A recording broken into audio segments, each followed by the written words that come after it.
स्वागत है सभी का भगवद गीता यूनियन सेशन में। तो आज आपने श्लोक में देखा कि भगवान अर्जुन को बता रहे हैं कि कैसे हम प्रकृति के इन तीन गुणों से ऊपर उठ सकते हैं। जैसा कि हमने पूरा अध्याय, आज ये आई थिंक सेकेंड लास्ट श्लोक है।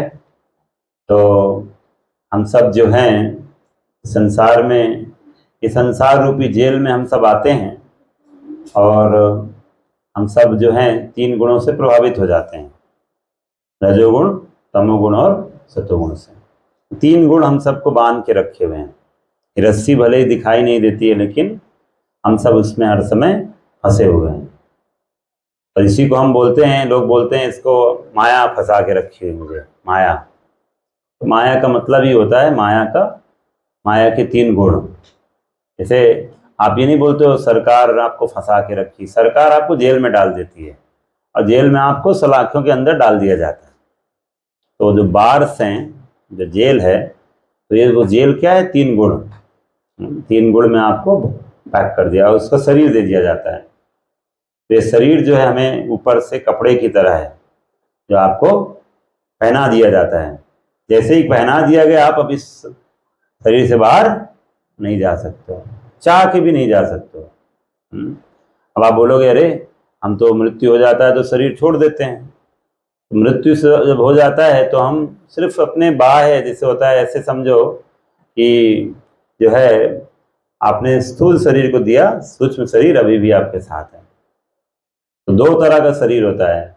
एक होता है जो पंच महाभूत से बना हुआ है, पृथ्वी जल अग्नि वायु इस आकाश से बना हुआ है, और एक होता है जो आपके मन बुद्धि अहंकार से बना होता है। तो जब आप, इसलिए जब तक इंसान भगवान का आश्रय नहीं लेता है, यहाँ पर आज बताया गया है, जब तक भगवान लिखा है माम चायो व्यभिचारेणा, मतलब एक्चुअली ये अव्यभिचारेणा है नीचे। तो कहने का मतलब है कि जब तक हम भगवान की भक्ति कैसी नहीं करेंगे, अव्यभिचारी भक्ति। जैसे आप बोलोगे ये क्या बात हुई, ये कौन सी भक्ति है, कोई नया टाइप आया है क्या? अव्यभिचारेणा मतलब जिसमें कोई व्यभिचार ना हो। दैट मीन्स वो भक्ति क्या है? कंटेमिनेटेड नहीं होना चाहिए। तो कैसे आप समझोगे कंटेमिनेटेड मतलब? आज जगन्नाथ जी के पास आए हैं, हाँ, कल किसी और के पास भी जाएंगे, और जिस ऐसे जाते जाएंगे, चलता रहेगा हमारा सिलसिला। ऐसा नहीं है। हम सम्मान सबका करते हैं, लेकिन भक्ति सिर्फ भगवान की करते हैं। ये मैटर समझना चाहिए। जैसे आप मिनिस्टर्स के पास जा सकते हो, लेकिन मिनिस्टर्स को आप प्राइम मिनिस्टर नहीं समझना चाहिए। ये गलती है ना। आप जाओ मिनिस्टर के पास और बोलो हमारे प्राइम मिनिस्टर तो आप ही हैं। वो मिनिस्टर भी क्या करेगा आपसे? वो जैसे मान लीजिए सेवा नहीं स्वीकार करेगा। प्राइम मिनिस्टर वो है ही नहीं, तो कैसे प्राइम मिनिस्टर अपने आप को मानेगा? तो इसीलिए ये बहुत इंपॉर्टेंट एस्पेक्ट है। आप कभी भी किसी देवता को भगवान से अलग मत देखो। हम क्या करते हैं? हम सोचते हैं उनका अलग है, इनका अलग है, उनका अलग है। ये हमारी गलत सोच है। कोई भी देवता वो भगवान से स्वतंत्र नहीं है। तो अगर आप ये मानकर किसी के पास जा रहे हो, दैट मीन्स आपकी भक्ति में क्या है? व्यभिचार है, कंटेमिनेटेड है। तो आपका क्या होगा? Then you can not go beyond the maya. माया तीन गुण आप परे नहीं होता। अब आपको बार बार इस संसार में आना पड़ेगा।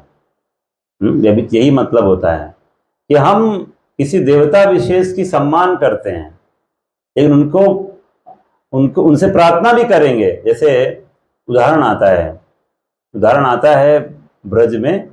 जैसे ब्रज में जो गोपियां थी, वो सब ने प्रार्थना किया कात्यायनी देवी से, दुर्गा के पास। 1 महीने का व्रत रखा गया, पूरा 1 महीना विधिवत मंगला आरती, मतलब सुबह उठ जाना, यमुना के जल में स्नान करना। जैसे आप लोग, जैसे हम सुबह उठते हैं तो आपको बोला जाए जाओ कांके डैम में स्नान करके मंगला आरती करो, हाँ, तो आपको लगता है कि आप उठेंगे मंगला आरती में? हाँ, फिर तो नहीं हो पाएगा, संभव नहीं है। लेकिन ये लोग सोचो, अपने घर से यमुना जाती थी, यमुना में और 3 टाइम स्नान करना, 3 टाइम्स। और पूरा 1 महीने व्रत खिचड़ी खाकर बहुत ऑस्टेरिटी किया। तो आप बोल सकते हो कि अरे ब्रजवासी होकर ये लोग कृष्ण की भक्ति कर रहे हैं, सॉरी दुर्गा की भक्ति कर रहे हैं, ऐसे कैसे? तो ये तो व्यभिचारी भक्ति हो गई है, इसमें अव्यभिचार कहाँ है? लेकिन आप ये भूल गए कि वो मांग किसको रही हैं। वो जाकर दुर्गा के पास ही नहीं मांग रही हैं सुख संपत्ति घर आवे कष्ट मिटे तन। दुर्गा के पास ही नहीं जा रही हैं, दुर्गा के पास मांगने क्या जा रही हैं? कृष्ण मिले मुझे पति के रूप में, तो कृष्ण को ही मांगने जा रही हैं। तो इस तरह से इन्होंने एक हाईएस्ट प्रिंसिपल हमारे सामने सेट किया कि अगर आप किसी देवता के पास जाते हो तो आप भगवान को मांग सकते हो, ये इसमें कोई प्रॉब्लम नहीं। आप शिव जी के पास जाते हो, जैसे वृंदावन में एक मंदिर है गोपीश्वर महादेव, तो बहुत फेमस टेम्पल है। वृंदावन में गोपीश्वर महादेव हैं, मथुरा जाएंगे तो भूतेश्वर महादेव हैं। अभी हमने उस दिन बाद चर्चा किया था, गोवर्धन में चकलेश्वर महादेव हैं। तो ऐसे ब्रज में आप देखोगे, ब्रज क्या कोई भी धाम है, कोई भी धाम उसकी रखवाली करते हैं शिव जी। जैसे आप बद्रीनाथ जाते हो तो केदारनाथ में कौन बैठे हुए हैं? तो केदारनाथ थोड़ा पहले आता है, तो केदारनाथ में शिव जी रखवाली कर रहे हैं। आप अगर जाते हो जगन्नाथपुरी, तो जगन्नाथपुरी से पहले भुवनेश्वर आता है, तो भुवनेश्वर में लिंगराज जी पहले से वो कर रहे हैं। तो इस तरह से आप कोई भी धाम में एंट्री करते हो तो आपको शिव जी उसकी रखवाली करते हैं। तो वैसे गोपीश्वर महादेव को जिम्मेदारी दी गई थी, जब भगवान का जो डांस पास टाइम हो रहा था, डांसिंग पास टाइम, तो उसमें उनको रखवाली के लिए दिया गया जिम्मेदारी। तो गोपीश्वर क्यों नाम दिया गया? बिल्कुल जिनके ईश्वर कौन हो? गोपियाँ हो, क्योंकि वो खुद भगवान की लीला में भाग लेना चाहते हैं।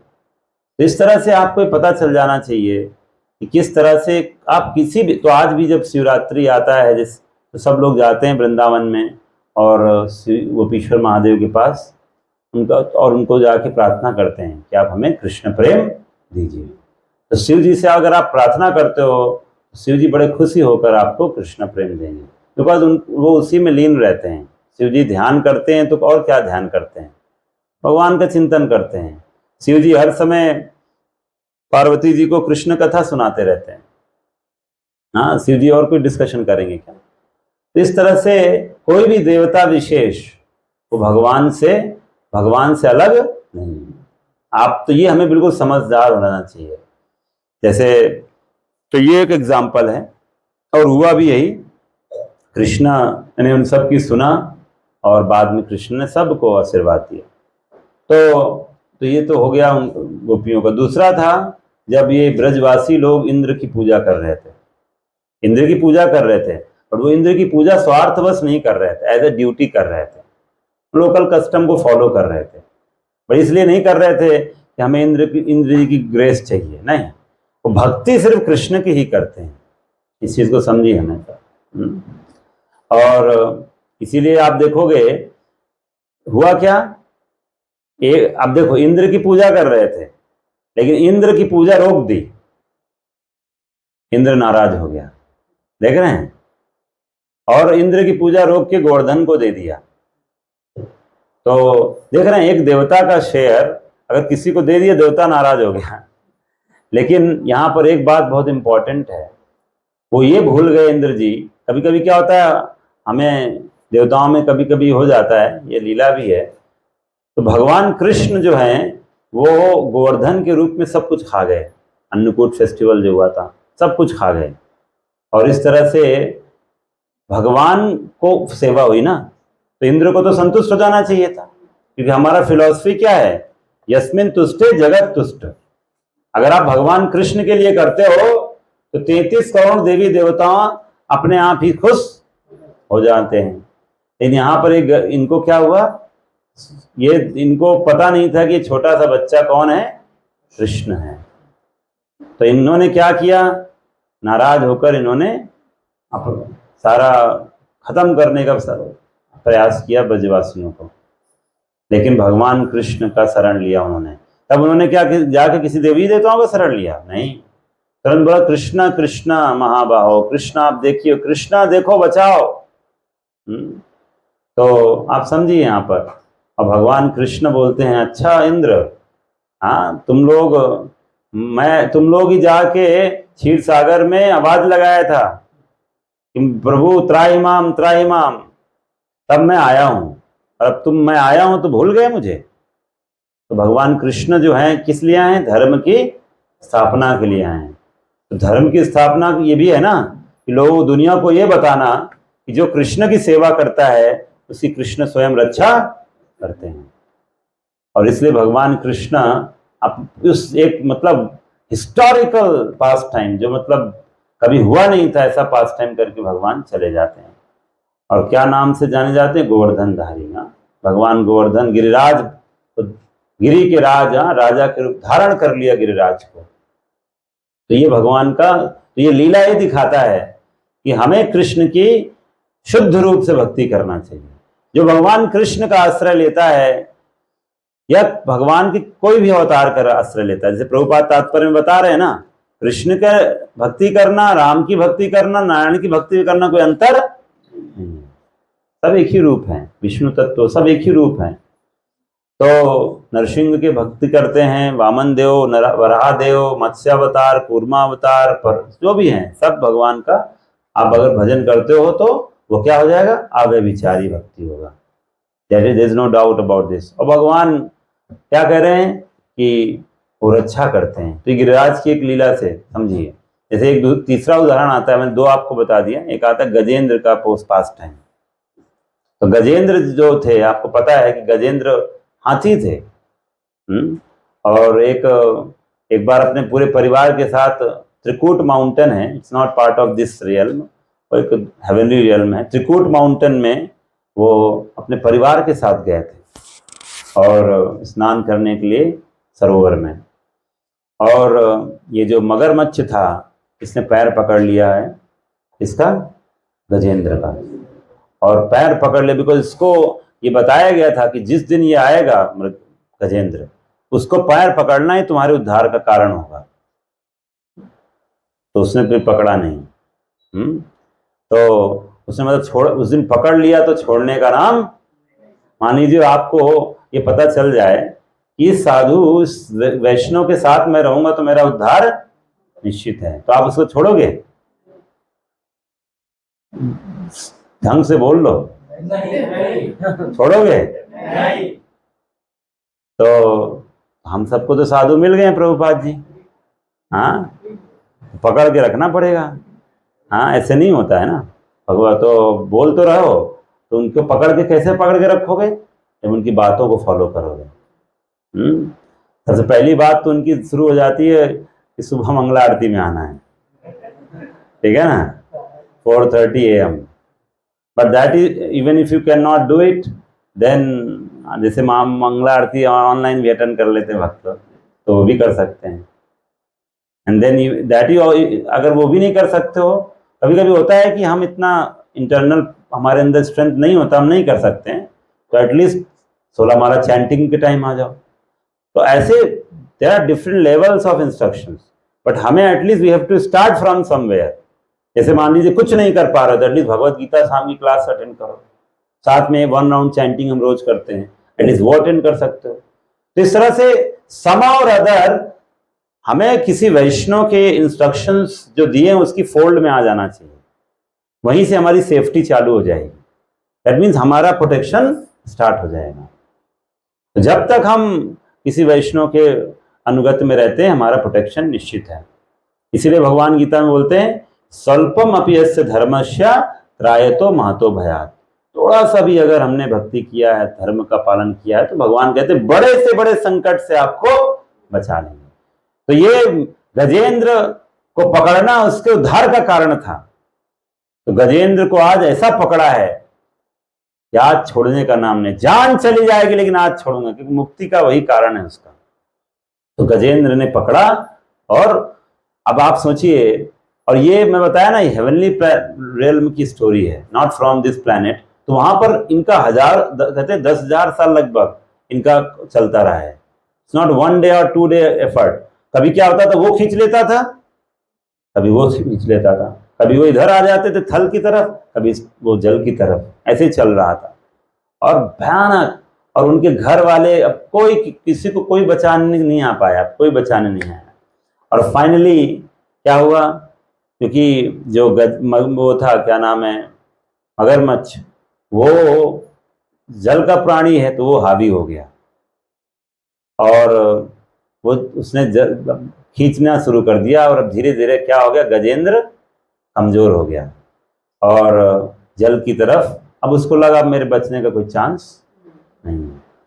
और तब उसने उसको ऐसी विपत्ति में, उसको मैंने बताया ना, स्वल्पम अप्यस्य धर्मस्य, वो पिछले जन्म में भक्ति किया था गजेंद्र। तो पिछले जन्म को भगवान की कृपा से उसको पिछले जन्म में किए गए श्लोक याद आ गए। जैसे हम लोग अभी कितना 12-15 बार ये श्लोक पढ़े, हाँ, माम चयो विचारे ना, हाँ, ये सब पढ़ा हमने। तो जब तो ये याद आ रहे हैं, तो ऐसे उनको भगवान स्मृति में दे दिया और वो उसको याद आ गया कि प्रभु के भजन। और उस गजेंद्र ने उसी प्रार्थना करना उसने आरंभ कर दिया कि हे प्रभु आप बचाइए।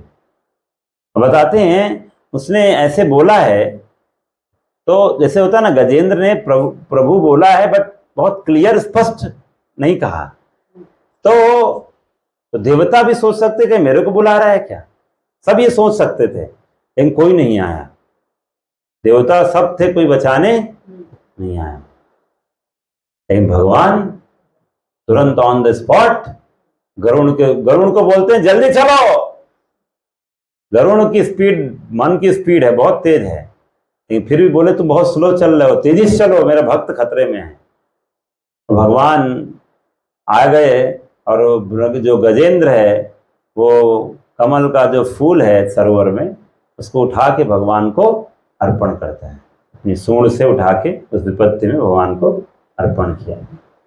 तो इस तरह से भगवान तुरंत सुदर्शन उठाए हैं और मृग को मारा है, गजेंद्र को बचाया। वो गजेंद्र मृग का भी, सॉरी, वो जो मृग था उसका भी उद्धार हो गया, जो मतलब क्या था वो मगरमच्छ, मकर का भी उद्धार हो गया और गजेंद्र का तो उद्धार हो गया। दोनों को शरीर मिल गया, उनका जो शुद्ध शरीर। तो इस तरह से भगवान ने क्या किया, तो आप यहाँ समझिए गजेंद्र की भक्ति क्या थी, प्रभु के लिए थी, अव्यभिचारी भक्ति थी। प्रभु तुरंत वहां पर प्रस्तुत हो गए। तो आप ये समझ लीजिए, अगर आप कृष्ण के प्रति पूर्णतः शरणागत हैं, देयर इज नो डाउट कि कृष्ण की जो कृपा है वो इमीडिएट आएगी, इसमें डाउट ही नहीं होना चाहिए। The mercy can take so many forms, आपका सामने अलग अलग तरीके से आ सकती है, लेकिन भगवान की कृपा निश्चित है। भगवान, तो इसीलिए तुरंत भगवान ने वहां पर कार्रवाई किया। और इसीलिए भगवान की जो भक्ति करता है वो सबको संतुष्ट कर सकता है, इसीलिए ये हमें पता होना चाहिए। तो ये कुछ एग्जाम्पल्स हैं जहाँ पर हमें पता चलता है कि भगवान की भक्ति हमारी, इसमें कोई दोष नहीं होना चाहिए। और इसी केस में क्या होगा, यहाँ पर लिखा हुआ है, आप देखेंगे तात्पर्य में भी, क्योंकि तात्पर्य में एक वर्ड बहुत बार यूज किया प्रभुपाद ने, तो आपको बिकॉज हिंदी से कभी कभी हम पढ़ते हैं तो ये वर्ड तो कभी सुना नहीं है। जैसे यहाँ पर एक वेस्टी आता है बार बार, वेस्टी का मतलब होता है इंडिविजुअल।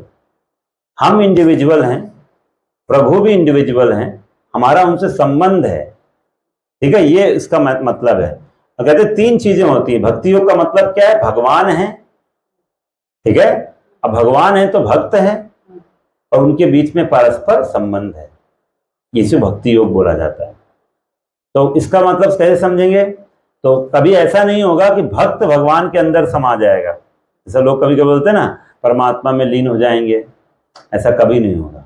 हमारा इंडिविजुअलिटी हमेशा रहेगा। इसलिए यहाँ पर बार बार बोला जा रहा है कि जो है हम हमेशा भगवान की सेवा करते रहेंगे, दैट इज एटर्नल। भक्ति योग क्या है, एटर्नल है। जैसे आप यहाँ पर हम प्रैक्टिस कर रहे हैं भगवान के बारे में सुनने का, या प्रैक्टिस कर रहे हो डेली, हमने एक रूटीन बनाया हुआ है कि नहीं, हमें रोज शाम को ये एक श्लोक गीता का समझना है, सुनना है, तो ये हमने प्रैक्टिस किया। That we have to force, क्योंकि हम अभी डिजीज कंडीशन है ना, तो हमें फोर्स करना पड़ता है। बट यही जो भक्ति योग है, ये भगवान, जो शुद्ध भक्त हैं, भगवान के साथ जो रहते हैं, वो हर समय भगवान की चर्चा कर रहे हैं, तो वो वही चीज नेचुरली कर रहे हैं, हम इसको डिसिप्लिन में आके कर रहे हैं। यही डिफरेंस है। जैसे कोई इंसान मान लीजिए बीमार हो जाता है कभी कभी, मान लीजिए उसका पेट प्रॉब्लम है, ठीक है, और कभी कभी होता है बुखार आ गया, उसको भूख नहीं लग रहा है, उसको हर चीज अच्छा नहीं लगता है। तो देखते हो कि वो खाता है लेकिन धीरे धीरे उसको टेस्ट नहीं आता, लेकिन जैसे जैसे बीमारी ठीक हो जाती है उसको टेस्ट आने लग जाता है। तो बुखार उसका ठीक हो रहा है तो टेस्ट आने लग जा रहा है। हाँ, बुखार की वजह से उसको कुछ चीज अच्छा नहीं लग रहा है। तो वैसे ही अभी हमारी डिजीज कंडीशन है, तो हमें ये चीजें सुनने में वी में फील हो कुछ और चीज ज्यादा इंपॉर्टेंट है। अब इस न्यूज चैनल चला दिया जाए तो सारा ध्यान आकर्षित हो जाता है। कोई भी चीज, अभी हम अगर कोई मूवी चला दें तो आपका ध्यान तुरंत 100% कॉन्सेंट्रेशन हो जाए। उस समय बोले खाना पीना नहीं, जैसे बच्चों का भी देखते ना, बच्चों को कार्टून चला दो, उसके बाद उनके प्लेट में कुछ भी दे दो, वो खा जाएगा। नहीं, वो फिर उसको जाएगा भी नहीं शरीर में। आप जब कुछ खाते हो बिना कॉन्शियसनेस के खाते हो ना, तो पोषण नहीं होता है शरीर का उससे। ये साइंस है भाई। जैसे आजकल लोग खाना भी नहीं जानता है ढंग से, कुछ भी सोचता है, कुछ भी करते करते खा लो, पेट भर लो। नहीं, भोजन जाएगा ही नहीं, आपकी बॉडी में लगेगा नहीं, नरिशमेंट नहीं होगा उस फूड से, अगर आपका कॉन्शियसनेस नहीं है आपका पूरा ईटिंग में। आप क्या खा रहे हो उस पर आपका कॉन्शियसनेस होना चाहिए। तो ये तो सोचता पेट भर दिया। तो इस तरह से जो है हमारा जैसे जैसे शुद्धिकरण होता जाएगा ये चीज हमें नेचुरल हो जाएगी। और एक चीज जो इसमें दूसरा इंपॉर्टेंट है, राजा के बारे में बात किया कि राजा का निजी जन बनने के लिए क्या होना चाहिए, आपके पास योग्यता होनी चाहिए। तो भगवान के पास आपको जाने के लिए क्या बनना पड़ेगा, ब्रह्म बनना पड़ेगा। मतलब you have to become pure, complete pure, you should not have any separate desire. हाँ, ब्रह्म मतलब हमको पूरी तरह से शुद्ध होना पड़ेगा। जैसे आग है, आग में आपको जाना है तो क्या बनना पड़ेगा, आपको आग जैसा होना पड़ेगा। ये बहुत इंपॉर्टेंट क्वालिटी है।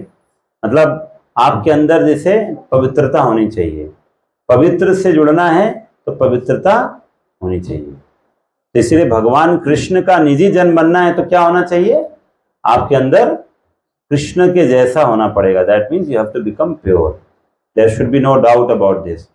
लेकिन लोग कभी कभी क्या होता है, हमें भगवान को दिखा दो लेकिन बिना किसी योग्यता के। It is not possible. इसलिए लिखा हुआ है जब हम 3 गुणों से पार हो जाएंगे तो क्या होगा, सगुणान समतीतैतानि ब्रह्म भूयाय कल्पते। तो जब हम 3 गुणों से परे हो जाएंगे, दैट मीन्स शुद्ध हो जाएंगे, तो क्या होगा, हम ब्रह्म भूयाय कल्पते, हम भगवान को पा सकते हैं, ब्रह्म को, परम ब्रह्म को पा सकते हैं। ये बहुत सुंदर अंडरस्टैंडिंग है, इसमें प्रभुपाद बिल्कुल बताए हैं। इसलिए कृष्ण का तो ये जो प्रश्न, तीसरा प्रश्न था, उसका आंसर यही है कि कैसे भक्ति कर, कैसे हम 3 गुणों से पार हो जाएं, जो अविचल भाव से भगवान का भजन करेंगे। नहीं तो 3 गुण कभी छोड़ेंगे नहीं। You can't cheat maya, no, माया को आप चीट नहीं कर सकते हो। भगवान ने जो सिस्टम बनाया है, कभी कभी आप देखोगे आप पैसे वैसे दे के भाग सकते हो जेल वेल से, कुछ इधर उधर करके, ये सब यहाँ नहीं चलता है। आपको शुद्ध भक्त बनना ही पड़ेगा।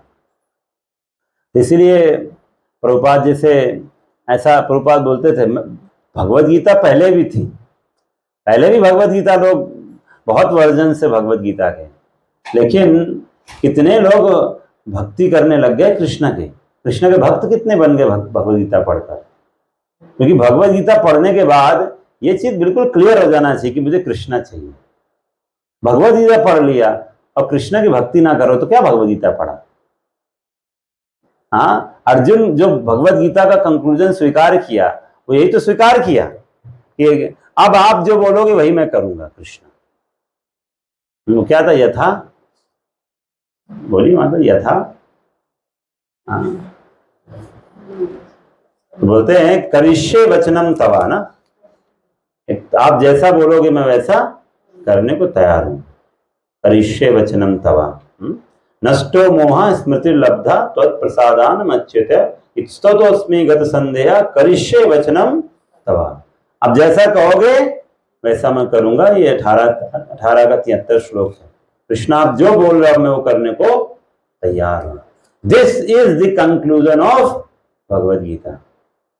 आप अगर ये कंक्लूजन में नहीं पहुंचे, कृष्ण आप जो चाहते हो मैं करूंगा, तो कृष्ण की बात को मानना एज इट इज, यही है भगवद गीता का रहस्य सारा।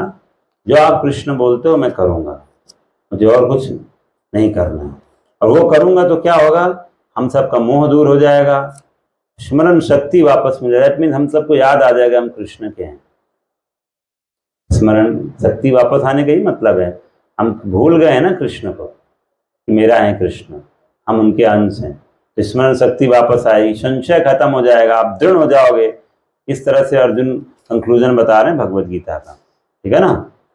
ठीक है, तो कल हम लास्ट श्लोक पढ़ेंगे भगवद गीता का, ब्रह्मणो ही प्रतिष्ठाम। तो क्या है ये, इसको हम डिस्कस करेंगे। ठीक है, थैंक यू। कोई प्रश्न है तो पूछ सकते हैं।